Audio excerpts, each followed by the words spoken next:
Hey everybody, Brandon Marcello here, 24/7 Sports, live in Atlanta, SEC Media Days, day 2, winding down. And today is Nick Saban Day, but there's a lot more than just Nick Saban going on today. I got a chance to talk to Greg Sankey, the SEC commissioner, off to the side one-on-one for about half an hour. There's plenty of content at 247sports.com in the coming days from that. Talked to Mike Leach off to the side, some other coaches, some other personnel as well.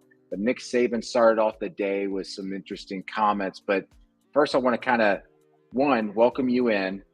Thank you so much for joining us. Also, if you could, leave us a like, subscribe, and get in the comments section. Ask us some questions. I'm here to answer your questions, anything you might have. I'm live after all, and I need a human interaction. So today, talk to Greg Sankey a little bit more about conference expansion, conference realignment, and also the future of the SEC.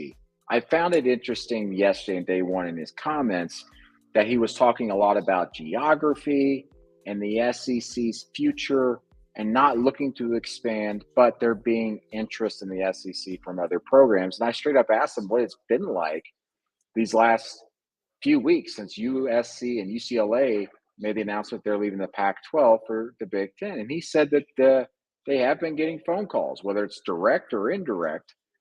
He'll leave up to the imagination. But the SEC is obviously garnering interest from programs. But again, the SEC not actively looking to expand itself. And as he said Monday in his public comments on the big stage, listen, everybody's interested, but you need to figure out your own situations before you come to us and saying, hey, we want to join your conference, or at least trying to put feelers out there. Quite interesting to listen and talk about that. I also asked about geography. Is geography still important to him? Because USC and UCLA joining the Big Ten, it certainly doesn't make sense from a geographical standpoint. So is that where college sports is heading? It's a national sport, college football is, but are we moving to a point where we're going to be asking student athletes and players to be moving around the country and traveling across the country? And he said that his general feeling, and his feeling is, and the reason why he says the things he does, is that his presidents and chancellors and athletic directors and coaches want to keep it kind of regional for the SEC because that's their footprint and that's where they are as a conference. He made the joke with me that Kentucky Fried Chicken is now just known as KFC. He said, I guess the SEC could just be known as the SEC. People tend to forget that it's the Southeastern Conference, but they're not looking to do that in the SEC. So some very interesting comments on that, and I'll have much more from Greg Sankey at 247sports.com in the coming hours and days. Also, I asked him about if he had any compassion for his rival conferences, and particularly there in the Pac-12, where George Kliavkoff just dealt with his two big programs leaving the conference here in the next couple of years. And he said that the day after that news broke on June 30th, he called George up just to check in and see how he's doing, human to human, not necessarily like, hey, what's going on business-wise, but I want to check in on you because that's a tough thing to deal with. I also asked Greg Sankey a little bit about the perception out there that the SEC is almost predatory in some ways in going about looking for other teams and programs, which he says is not true. And he kind of try to set the record straight with that and also give his view on that he does understand that there is that perception out there. Some interesting things. That's coming up at 247sports.com. But get to the coaches today. Nick Saban kicked things off. It was pouring rain here in Atlanta before Nick Saban went up on stage. And the College Football Hall of Fame is this cavernous big room where we're in. And the rain was pouring, and it sounded like an old tin roof. It was loud. You couldn't even hear anybody sitting next to you. You're talking to them. And sure enough, right when Greg Sankey is introducing Nick Saban, the rain slows down, and then Nick Saban takes the stage. And Bob Holt, the legendary SEC reporter, asked Nick Saban if he had anything to do with that, since he is the GOAT. But Nick Saban, very robotic, and a lot of my colleagues were kind of joking that when he's that robotic, it must mean that he is very confident in his team, and you better watch out if you're playing the Tide this year, which I guess I somewhat agree. But Nick Saban making some jokes early on, and most of his comments today, and speaking to reporters about how he kind of likes going to SEC media days because it means he's getting away from having to clean the house. His wife, Miss Terry, as he calls her, tends to give him a lot of duties. He has to clean the house, the fridge. As he says, he uses Pledge. He has cleaned the houseboat and everything. But now his projects at home are being put off to the side as he moves forward with preparing really for the college football season, and practices starting up in a couple of weeks. The thing that really stuck out to me, though, from Nick Saban today was the absolute just gushing praise he had for Will Anderson and Bryce Young. Bryce Young, Heisman Trophy winner, as we all know. Will Anderson, a guy who a lot of people thought should have been the Heisman Trophy winner, and a guy who may very well have been like the number one overall pick in the NFL draft if he was old enough to be able to go into a situation where you go to the NFL draft early, but that wasn't possible for him. And it was very interesting to hear his response in that he gushed about them, and to a point where he put them in such high esteem, it kind of took me aback. He said this about Bryce Young and Will Anderson, who a lot of people, including myself, think might be the two best players in college football. And they were all sitting here today in Atlanta. He said, quote, "Well, I don't like to compare players, but to have two players that make such a significant impact on our team as those two guys, I don't recall ever having a circumstance like that." Wow. He said he never recalls that in his decades of coaching and all the amazing coaches and players he's had. We've had some great impact players, he continued, but never one on offense, one on defense of the caliber that these guys have been able to play on a consistent basis, unquote. Incredible comments from him about his two star players, saying that nothing compares to these two guys on offense and defense.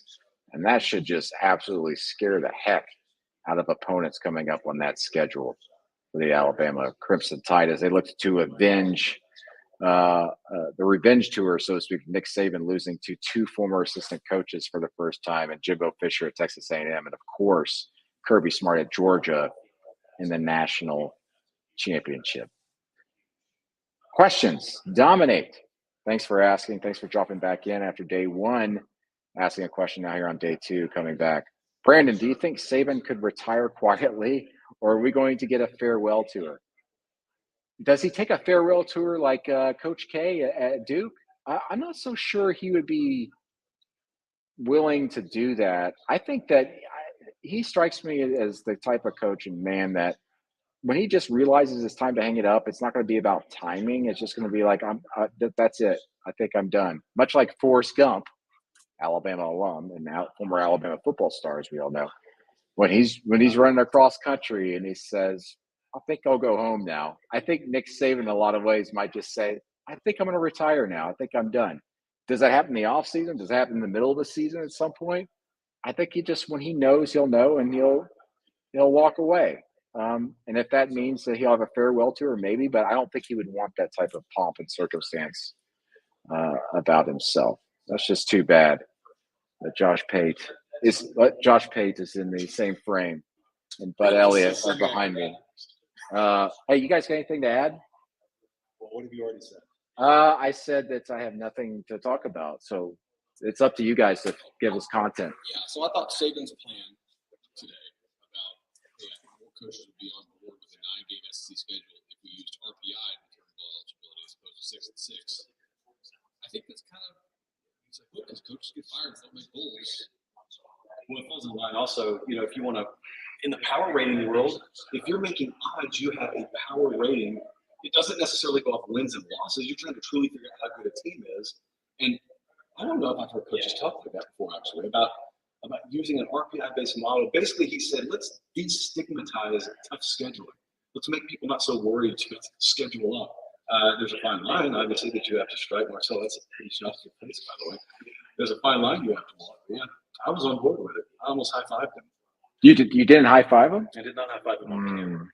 Nor did I hug him on camera. Nor did I kiss him on the cheek on camera. None of that happened on camera. He was the only Alabama representative who wore socks today, though. At least physical socks. Classy move, I thought. By Bryce Young with the low pro or no pro.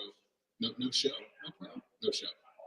Sorry, It's the cool thing to do now. I've been told not to wear socks with the suit or anything like that. I wouldn't know. Oh, no, you sure wouldn't. No, I got my kid on my socks though. It's good. Who's producing this? Aaron. Nice. He's producing it. I think we've got like 2 people watching, but I'm sure it's skyrocketed now with you guys on board. This channel is growing fast. So. You heard it from Josh Pate. Notifications are on. And with that, we're out. Thanks, guys. See ya. So there you go. There you have it. And that's the end of the show. No, I'm just kidding. So also quickly on Nick Saban as well, talking about personnel and everything. He's still concerned still about that offensive line and kind of putting it all together, but he still sounds pretty confident. And again, the robotic ways have really been something to kind of keep an eye on when he feels really good about his teams. And again, the compliments he was giving Bryce Young and Will Anderson, saying he's never had 2 players like that before, that is scary to listen to and consider if you're an Alabama opponent this year. Also, moving on quickly, Mike Leach spoke today as well. His typical self. He was asking for Netflix recommendations and actually confusing streaming services with some things.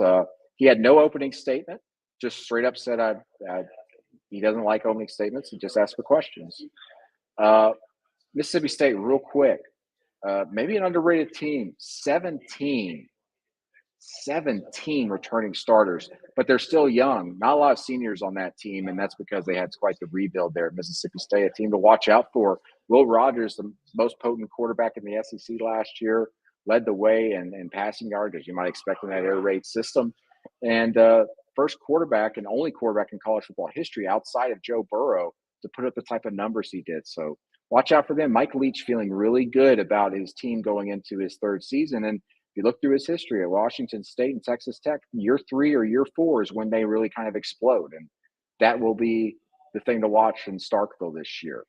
I understand we got another question. David Ellis. Brandon, which team do you believe will surprise the rest of the SEC the most? One team from each division. Well, let's go to the SEC East since I've been talking a lot about the West. SEC East, to me, we talk about surprise, but to me, Tennessee is a team that could threaten and maybe win 10 games this year. I know that sounds crazy, but you look at the schedule, there's some possibilities there, some opportunities there, and they remind me a lot of, say, Ole Miss going into last year. They've got their quarterback, they got the type of offense they want. The defense wasn't quite there last season, but if Tennessee could just take a half step forward or even a full step forward defensively, that's a team that could challenge and maybe win double-digit games with a few breaks here and there, much like Ole Miss did last season. Hendon Hooker was a fantastic fit in that offense, going deep, but can he be someone to count on, say, in a tight game in the 4th quarter when he's got to move the sticks, even throw some things under the sticks and keep that offense moving instead of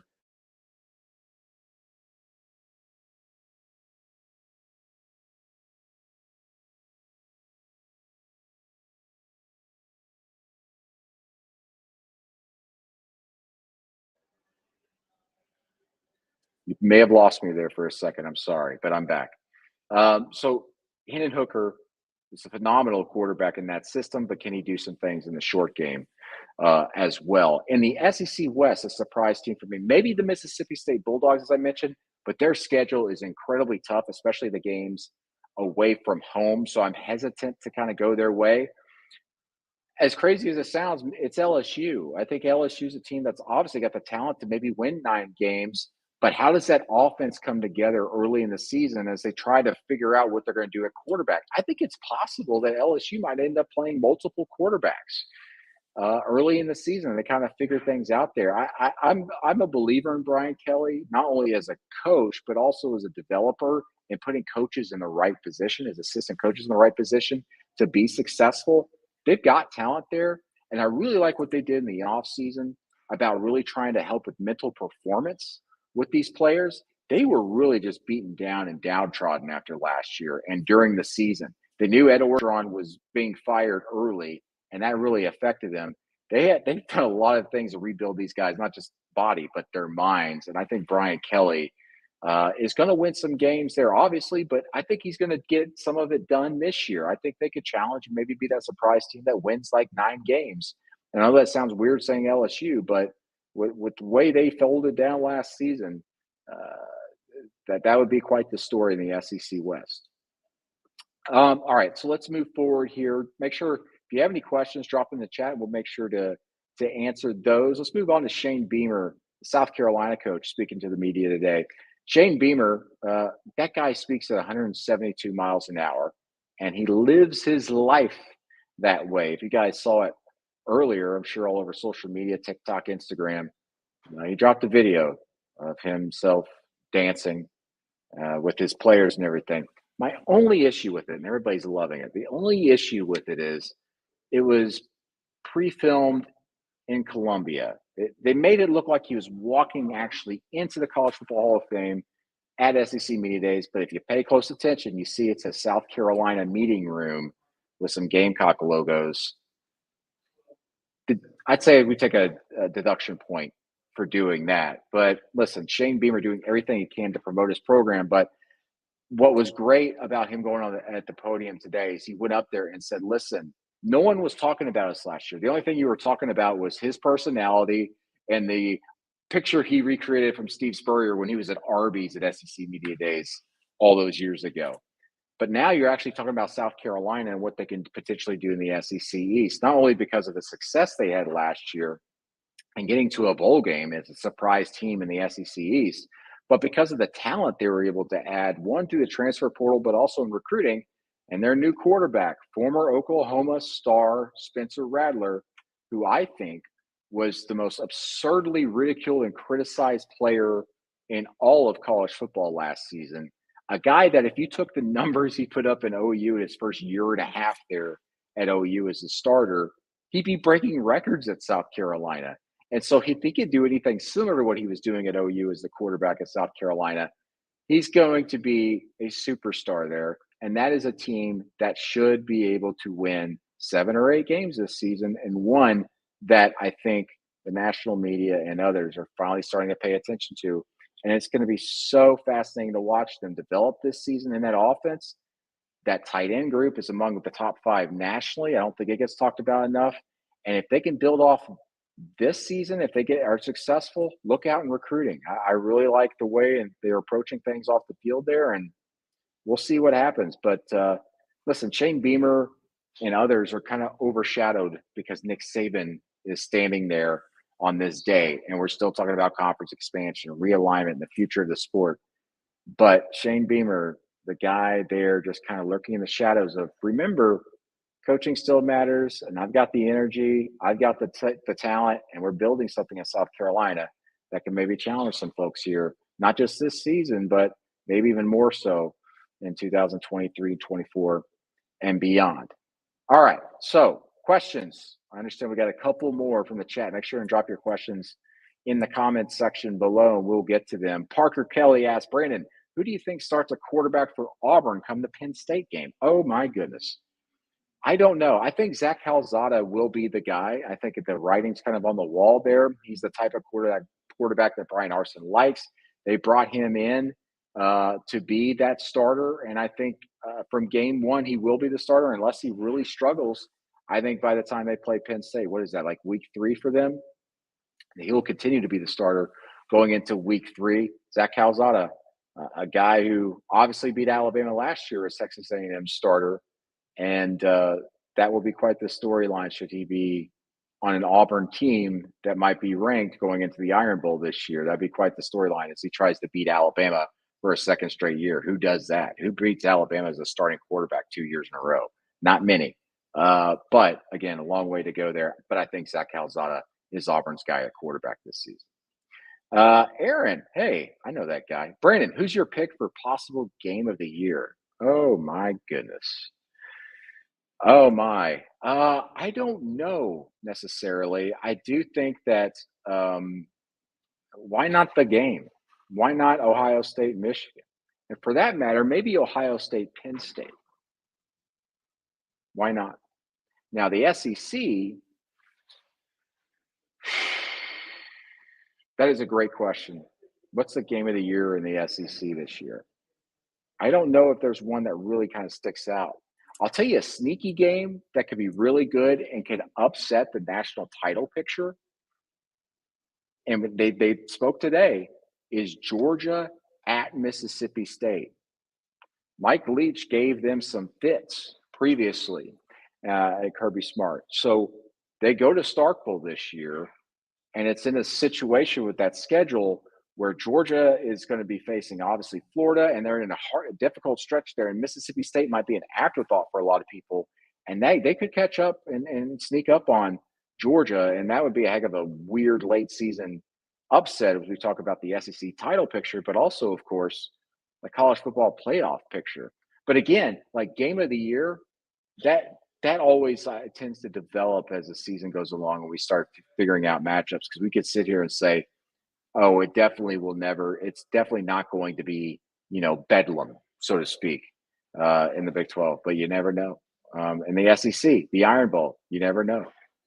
David Ellis, thanks for the answers, Brandon. I feel like Texas has a better chance of beating Alabama than Texas A&M does this year. What do you think? Yeah, I agree there, just for the simple fact that Texas hosts Alabama. It's early in the season, week 2, and Texas A&M has to go to Alabama at a point in the season, on October 8th, that Alabama is usually clicking by then. And the other thing is, barely anybody can go to Tuscaloosa and beat a Nick Saban coach team, especially one that will be fueled up by Jimbo Fisher's comments going after the GOAT, Nick Saban, here in this offseason, that bit of a war of words between himself and Jimbo Fisher and Nick Saban. But again, that was hit on again today. Nick Saban at spring meetings went up to Jimbo and said, hey, man, whatever. They like each other to a certain extent. They're very familiar with each other.